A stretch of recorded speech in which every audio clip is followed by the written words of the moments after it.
Worth remembering at this point that hardly anyone could swim in the pre-industrial world.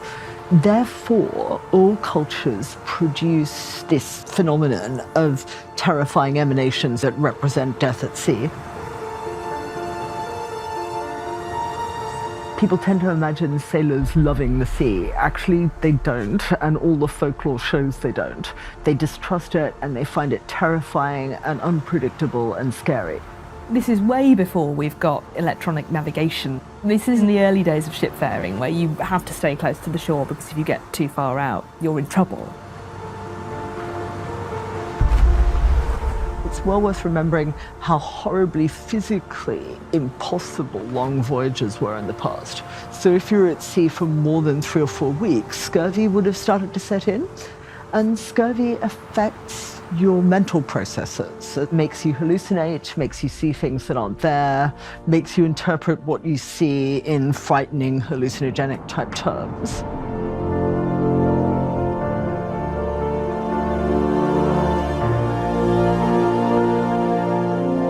Could these hallucinations be the cause of such visions of sirens and mermaids? We will never know for sure. Odysseus sailed on unharmed from his encounter with the sirens, but they were far from the only female threat he faced on his journey home. To reach his wife Penelope, Odysseus had to outfox the witch Circe, who had transformed his men into pigs. And he had to flee imprisonment by the nymph Calypso, who desired him for her husband. The threat from a lot of the female antagonists that Odysseus encounters is they set up rival places to dwell. The fact it takes him so long to wrench himself away from Circe, the fact he has to endure staying with Calypso, all reinforces just how much that nostos, that return home, is so important.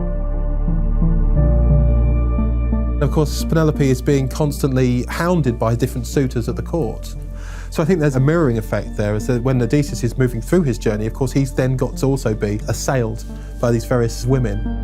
One thing that scholars have said about the Song of the Sirens is that the language that's used and the way it's phrased in the original Greek feels much more like it's been a passage taken out of the Iliad. That in a way the sirens are actually trying to call Odysseus back into the previous poem, into being a previous sort of hero, the sort of hero of the battlefield. And that part of his temptation is to go back to that form of heroism, which now the Trojan War has ended, there's no place for anymore. Once a hero such as Odysseus has negotiated the trials, seen off temptations, and survived it all, he is ready for one final ordeal. The object of the quest is within reach. One more challenge lies ahead. The greatest he must endure. Hungry and faint, he walked on and on. Until at last, Ivan came to the house. 12 poles stood in a circle around it.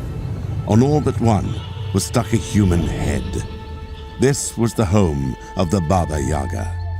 "You've come for my horses," said the old woman. "Well, you can take one if you're fast enough. I'll give you 3 days to find them. Fail, though, and I'll put your head on a spike." Ivan had no choice. The Baba Yaga's mares, however, were just as fast as promised. They hid from Ivan in every corner of the woods. It was only with the help of friends made and lessons learned on his quest that Ivan succeeded. At the end of the 3 days, he left the enraged Baba Yaga on the back of a new steed. Ivan willed the magical creature on towards a reunion with the princess and a final confrontation with Koshe the Deathless. The ordeal is the greatest test of the hero. The risk of failure or even death hangs over them. Ivan survives the ordeal and is rewarded. And in other tales, the hero must slay a minotaur, journey to the underworld, or, as in the Icelandic saga of the Volsungs, survive an encounter with a great and terrible dragon.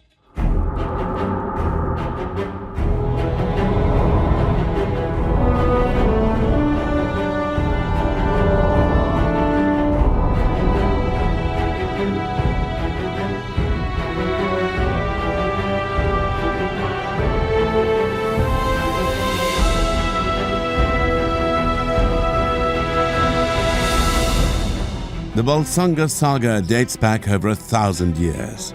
It tells of the rise and fall of the ill-fated Volsung clan, their encounters with the gods, and their triumphs and defeats in love and battle.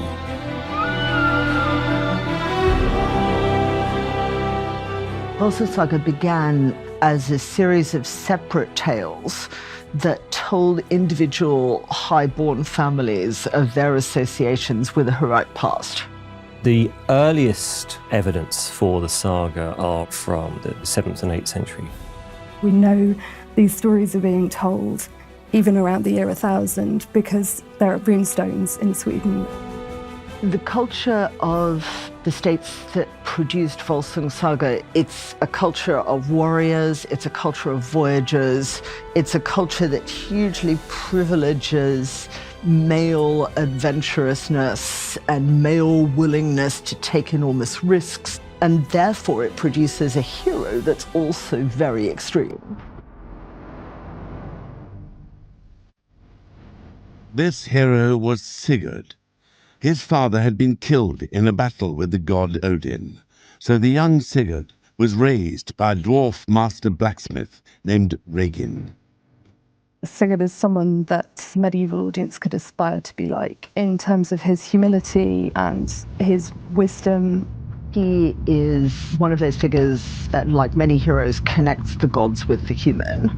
But he comes also to represent, very importantly, not only the interface between humans and the gods, but also the interface between human beings and wild nature.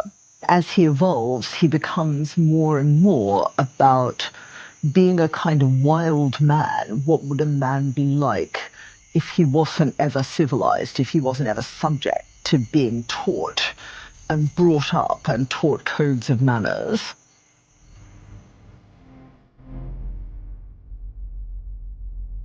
The villain facing Sigurd in the Volsunga saga is a creature named Fafnir.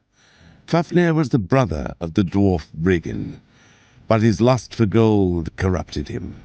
He murdered his father and stole the family treasure. Obsessively guarding this vast trove deep in the mountains, over time he transformed into a dragon. Dragons are found in stories across the world, from ancient texts of Greece and China to the epics of Persia and later tales of Christianity. But every culture's dragon is different. The Germanic dragon seems to be particularly into treasure. And I think this is an association with the quintessential idea of the good ruler. The best thing a lord can be is generous. So if you want to do a good epithet for a good lord, you call him a ring giver. Obviously, the dragon represents the exact opposite of that. He's keeping all the treasure for himself. Fafnir can be seen to represent the worst aspects of greed.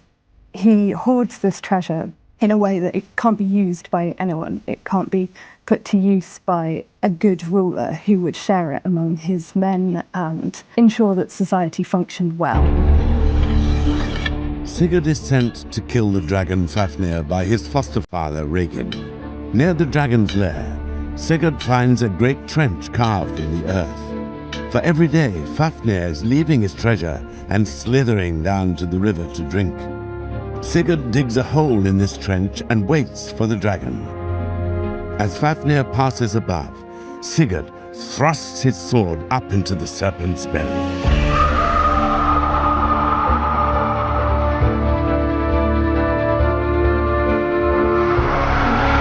Fafnir is defeated, but it is not the treasure alone that Sigurd wins.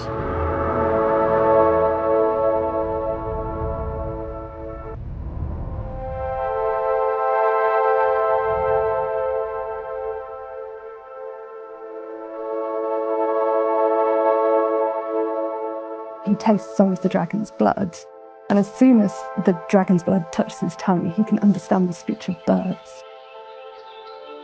That really just brings to the fore the way that Sigurd is destined to be a part of the wild. It enables him to live in the wild as if it were his society. The reward quickly proves useful. Birds are chattering in the trees above. Sigurd soon realizes that they're talking about him His foster father, Regin, the birds say, is plotting to betray Sigurd. His adventure is not over yet. Sigurd's story and the Volsunga saga do not end with the defeat of Fafnir, nor does the hero's journey. Once the object of one's quest has been achieved, there is the return home. And coming back can be as adventurous and as dangerous and as thrilling as setting out in the first place. Ivan and the princess raced away from Koshchei. The demon, however, was close on their heels. But Ivan would not be defeated this time. Just as Koshchei was closing in, Ivan swung his club high and hard. Koshchei the Deathless was dead. Ivan's quest was at an end. His beloved wife was safe at last. The giant's body burned on a pyre. As Koshchei's ashes scattered to the winds, Ivan and his princess returned on their magical steed to the castle in the woods. There they ruled in peace and happiness forevermore.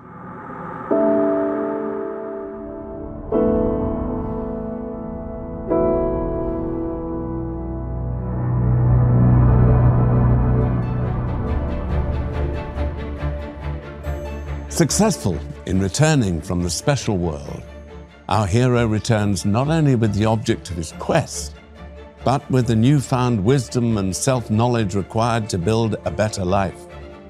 A new status quo is born in the ordinary world. And so the hero's journey comes to an end.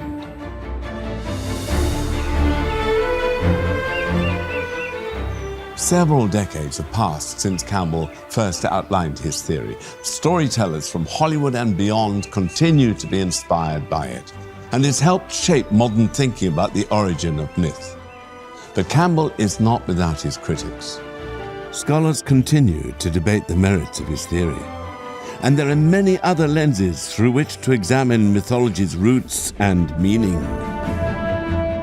All these mythologies were developed by societies for a really wide variety of different purposes, other than simple entertainment. They were often developed to teach people very complex moral lessons about being members of particular cultures. When we're thinking about myths, we do have to look at the particular culture they've grown out of, because they do tell us something about the nationalistic background or the cultural background of these particular indigenous peoples. If you look underneath and pay attention to the cultures themselves and start looking at the context and the broader world they live in, they're just far more interesting.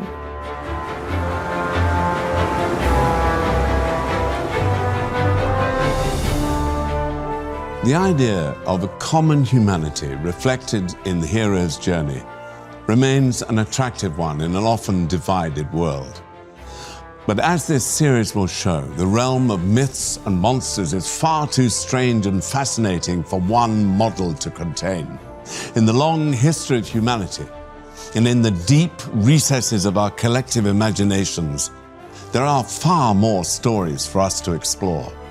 Stories of magic and wonder, of love and betrayal, of sacrifice and cruelty, the world we know, and the great mysteries that lie beyond.